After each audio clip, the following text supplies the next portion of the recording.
Hai Kak. Halo. Terima kasih sudah main-main ke sini. I'm very excited. Yes, me too. Karena aku liatin kontennya Kakak. Okay. Terus banyak membahas tentang law of attractions. Yes, it is. Iya, ini Yeah. salah satu yang aku lumayan percaya, aku lumayan ngelakuin juga. Tapi kadang memang kayaknya banyak loopholes-nya Okay. di aku. Nanti kita Okay. bahas ya, apakah ini pemikiran aku atau polanya atau apanya yang salah. Baik.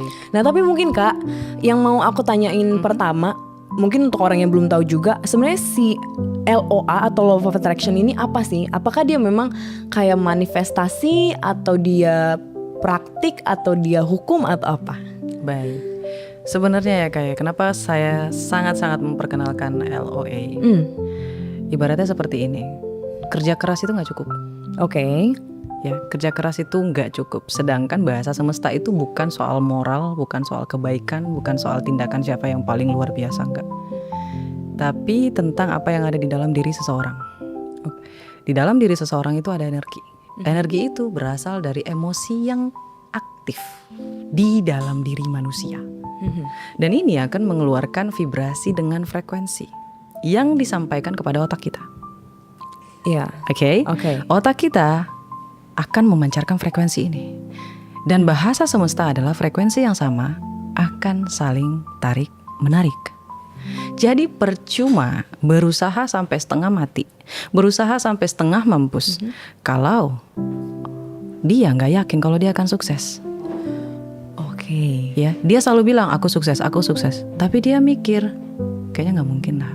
Caranya dari mana?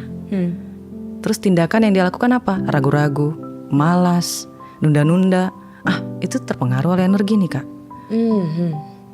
Dan ketika saya bisa paham kenapa energi itu sangat berpengaruh ketika saya jadi ojol itu, saya ngerasa, wah, saya kurang capek apa nih di ojol? Oh pernah jadi oke pernah jadi ojol. Ya, kurang capek apa Iya, jadi iya, ojol? iya. Tuh? Semuanya saya lakuin, semuanya mungkin saya sebut merek bisa podcast yang lain. Boleh. Iya. Ya di podcast saya yang sebelumnya itu yang di Ngaji Roso itu, saya kan juga jelasin ya apa yang sudah pernah saya lakukan. Semuanya itu fisik semua, capek semua, tapi tidak ada yang namanya permainan energi. Tapi ada satu pola yang sama. Ketika saya merasa bahagia, ketika saya merasa syukurnya luar biasa, ketika diikhlaskan, rezekinya menungkik tajam. Di sini saya mulai mencari tahu kenapa bahkan di dalam Al-Quran juga disebutkan semakin hambaku bersyukur maka akan semakin aku tambahkan. Why? Why? Ketika saya belajar lagi ilmu Law of Attraction, di situ langsung klik gitu loh Kak. Oh, ini this is not about working.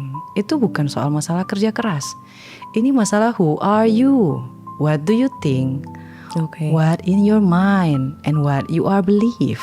Apa yang kamu percayai, apa yang kamu pikirkan, dan apa yang kamu percayai dalam dirimu gitu. Yang kamu yakini itu apa kayak gitu. Oke.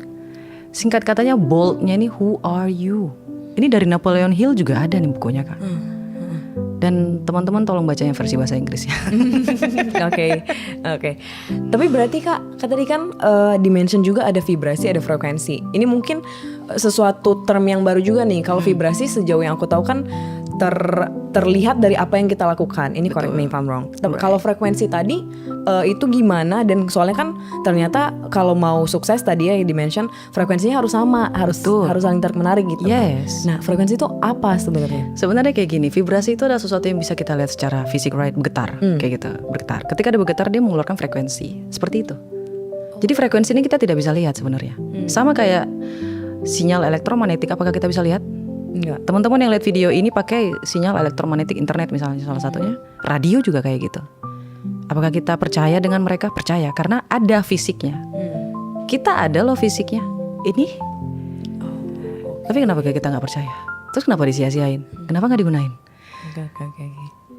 Berarti kalau misalnya kita ngelihat orang nih ya Kak, ini orang ini vibrasinya baik atau misalnya frekuensinya tinggi atau apa kalau ke orang? Frekuensinya tinggi nih, frekuensinya rendah gitu. Ada. Oh, itu apa berarti ciri-cirinya? Kita spill nih. Boleh.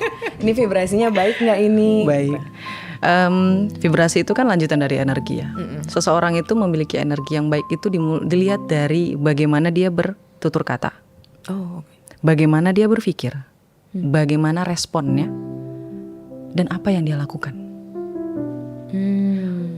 kebanyakan kalau kakak lihat orang-orang yang sukses, mereka itu berani. Energinya tinggi. Energi berani itu hanya dimiliki oleh orang-orang yang memiliki energi yang tinggi. Oh, oke. Tegas. Orang-orang yang tidak enakan tidak akan betah dengan orang yang tegas. Nggak akan cocok. Nggak akan sama. Kan frekuensinya beda. I see. Ya. Jadi makanya nggak cocok kayaknya vibes-nya. Oh iya, sering lagi itu sekarang ya. Ya, karena memang dari awal tuh energinya nggak mix. Oh. Nggak cocok. Jadi berarti benar ya Kak, kan kita sering tuh kalau ketemu orang nggak tahu nih dia nggak ada salah, kita belum interaksi tapi rasanya kayak kayaknya gue nggak cocok deh, Yes. baunya nggak sama deh gitu kadang. Yes. Itu berarti beneran Betul. beneran ada, maksudnya beneran bisa dirasakan berarti. Yes, it is. Dan suatu hari nanti ketika kakak ketemu dengan dia, misalnya Iya, percontohan ya, awal kita ketemu sama dia, energi kita nggak cocok sama dia karena energi kita low. Nah ketika kita mulai menata diri kita, ketemu sama dia, terus tiba-tiba kita cocok. Pasti teman-teman pernah ngalamin Ada ini. aja sih. Iya. Saya ngalamin itu. Awal saya nggak cocok sama nih orang, tapi ketika saya merubah diri saya, ketika saya belajar lagi, cocok. What happened? Ternyata ada yang salah di pola pikir saya. Kayak gitu. Jadi, Oke. mohon maaf kalau kita tidak cocok dengan seseorang, kita lihat dulu. Ini yang salah siapa nih? Pola pikirnya kah? Behavior kita kah? Atau bagaimana? Oh benar, ini Yes. penting karena kadang kita ngerasa nggak cocok karena udahlah nggak cocok aja, tapi tadi poin pentingnya adalah mungkin ada yang salah dengan cara pikir kita, Yeah. ada yang salah dengan behavior kita. Yes. Jangan langsung suuzon. Betul. Oh jahat nih orang. Setuju. Aku pun sering kayak gitu masih sering jatuh ke dalam hal kayak gitu kan. Sama aku juga kadang. Iya, maksudnya tapi ini jadi reminder penting untukku Amin. berarti ya Ya, nanti, atau buat saya mungkin juga. untuk yang dengar juga. Oke. Nah, kalau bedanya sama manifestasi Kak, ini juga Oke. menurut aku kadang overuse juga ya di sosial media gitu. Kalau kita ngelihat sesuatu manifesting my life in the 10 years gitu misalnya. Oh, Atau- banyak banget itu. Iya, atau manifestasi yang biasanya material ya kayak Oke. mobil Oke. apa yang gitu-gitu. Itu samakah dengan si law of attraction ini atau enggak? Baik. Saya kasih contoh ya kayak. Boleh. Apakah kakak percaya besok akan dapat duit secara cuma-cuma 1 juta rupiah? 1 juta rupiah aja dulu ya. Percaya nggak? Aduh, enggak lagi. Nah, bagaimana Sejujur-jujurnya. manifestingnya bisa berhasil? Manifesting itu istilahnya kita seperti berserah diri, ikhlas.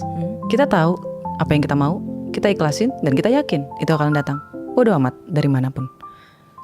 Itu ibarat kita sedang menakar rezeki kita kalau kita berpikir dari mana. Aku udah 1000 kali ngomong dimanapun, mau seminar, di live, di podcast, baik di sini ataupun di Ngaji Roso, saya udah bilang ya kayak, ketika kita menginginkan sesuatu, ikhlaskan. Ikhlaskan itu adalah baik dari caranya, Ya. baik dari nominalnya, baik dari bagaimana itu bisa berhasil atau tidak. Berhasil atau tidak semuanya diikhlasin. Kita ibaratnya kayak udah tahu itu bakalan datang. Misal kita mau BMW, tapi yang datang Mercedes, we don't know, right? Sama-sama bagus sih. Kan hidup ini hanya 2, untung dan untung banget. Oh, oke. Kalau nggak terkabul gimana Kak Roma? Ya berarti kamu beruntung, kamu dapat pembelajaran. Oh, berarti tolak ukurnya maksudnya tidak semua manifestasi juga tidak semua manifestasi align dengan apa yang kita harapkan. Karena kakak nggak percaya. Misalnya saya bilang tadi, kakak percaya nggak bakalan dapat duit 1 juta besok? Nggak tahu dari Aku mana. nggak percaya gitu. Gimana bisa berhasil gitu? How? Ya. Saya mulai berhenti berpikir kayak gitu sekitar 1 tahun yang lalu. Saya sampai bilang kayak gini, ya Allah ya Rabbiku, aku bosan dengan gaji segini. Dimulai dari ilmu sadar dulu ya Kak ya. Oke. Sadar dulu. Kita tahu, kita mau, kita tahu, kita enough di situ. Itu namanya ilmu sadar. Dan ini cuma bisa dilakukan oleh orang-orang mungkin agak sedikit ngawur, tapi spiritual awakening. Apa itu? Yang sadar secara spiritual. Yes. Oke. Iya, 80% itu. Tapi yang lebih kecilnya lagi adalah dia ngerasa dia muak, dia ngerasa dia jijik sama hidup ini. Oh. Enough gitu. Dan saya pernah ngalami yang pertama, saya jijik. Ini kasar nggak ya kalau saya bilang jijik? Gak apa-apa. Tapi berarti maksudnya gambarannya adalah ya berarti kita udah mau pindah banget nih dari situasi ini gitu Iya, kan. enough gitu. Iya. Ya Allah, enough please gitu.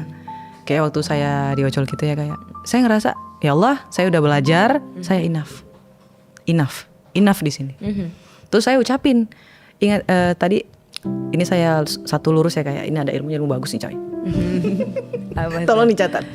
Jadi ketika keyakinan Ya. selaras dengan rasa syukur, dan digabungkan dengan tujuan, manifestasi kita akan terjadi seakurat gravitasi bumi.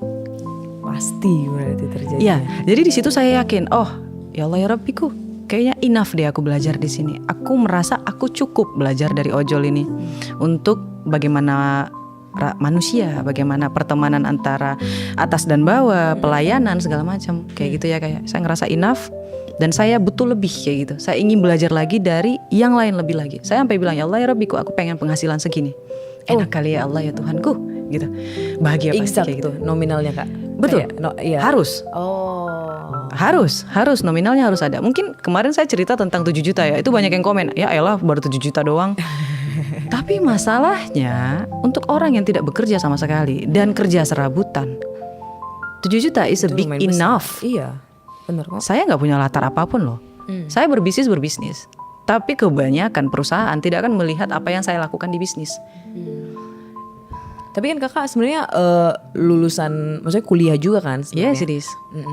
Saya kuliah itu bisa dibilang ada yang sampai ekonomi, saya pernah kuliah ekonomi. Tapi saya selesai di situ sampai semester 3. Oh, ya.